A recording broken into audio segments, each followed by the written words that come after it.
Hi, Dr. P here, and I'm going to talk at some length about games where you have one or two units against many in conflict, such as Ogre or my own Dragon Rage.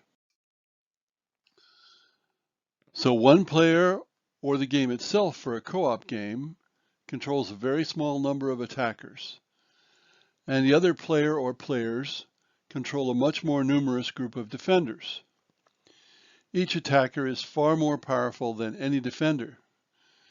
Now, technically, the one could be a defender, but that's most unusual, and I'll later talk about why. Sometimes there's just one attacker as an Ogre, sometimes there's two as in Dragon Rage, and you could even have it be three or more.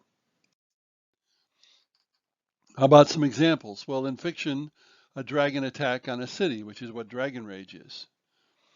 How about the Borg Cube attacking the Federation fleet in Star Trek? Historically, though, there's not much. Maybe a Korean turtle ship against Japanese warships in the Imjim War, which was in the late 1500s.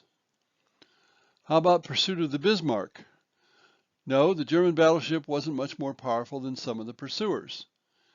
The single unit or unit on the few side has to be much more powerful than the others. In history, there are a few cases, though, of units much more powerful than all other units. Of course, when one side builds a powerful unit, the other side's going to build a similarly powerful unit. The only time that couldn't happen is when there's a big technological difference between the sides. And that doesn't happen for very long in history. It can happen in science fiction. So, while there are many more powerful units individually, in total, they are less powerful than all the defenders. So they have to rely on certain ways of playing. For example, in Ogre, the giant super tank, which is the Ogre, must keep moving constantly, or the defenders will swarm it, surround it, and overwhelm it. And for similar reasons, it can't just barge in amongst the defenders. It's got to pick some off. In Dragon Rage, the dragons must rely on hit and run methods and their ability to fly early on, and then later, perhaps, they can just wade in. But if they wade in early, they will be crippled and then killed. How's the strategy work in these games? They are not puzzles. There are no multiple paths to victory, which is to say multiple solutions to a puzzle. They are not games for people who want their game strategy fed to them, so to speak. They are, in military terms, tactical rather than strategic. So economics isn't involved and the timescales are short. In terms of game strategy, not military strategy, a designer has to provide some dilemmas for the players, interesting choices that make a difference to the outcome. So typically the attackers have many hit points of various parts, such as for dragons, the legs, wings, head, and so on. And the players must decide what to attack.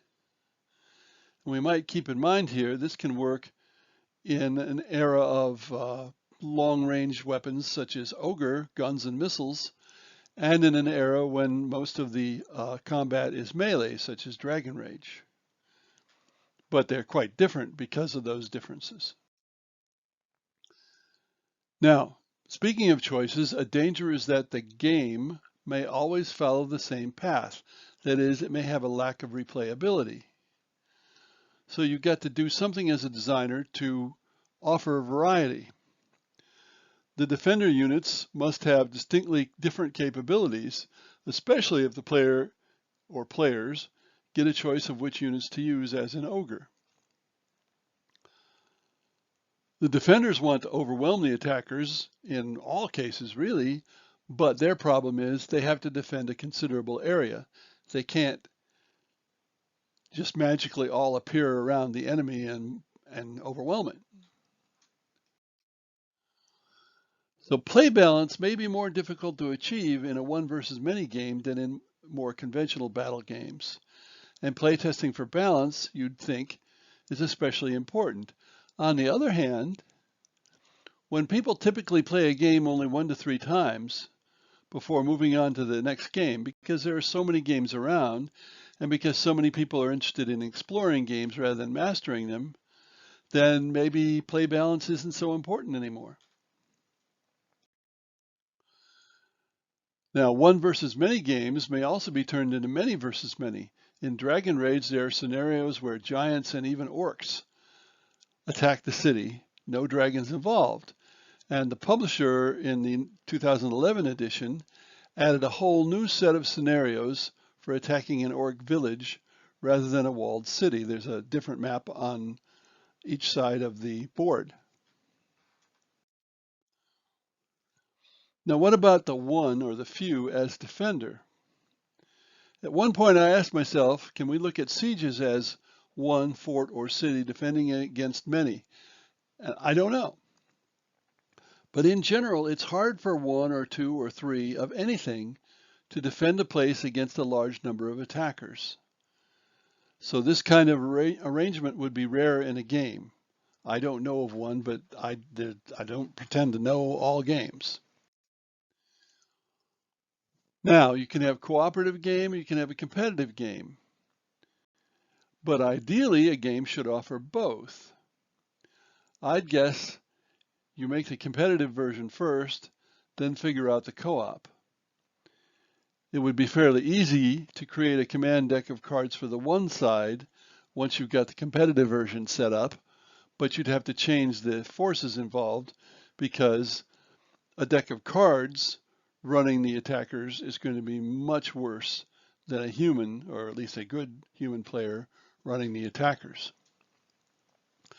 Now, in the case of Dragon Rage, I designed it in the early 1980s, and cooperative games were virtually unknown at that time, cooperative board games.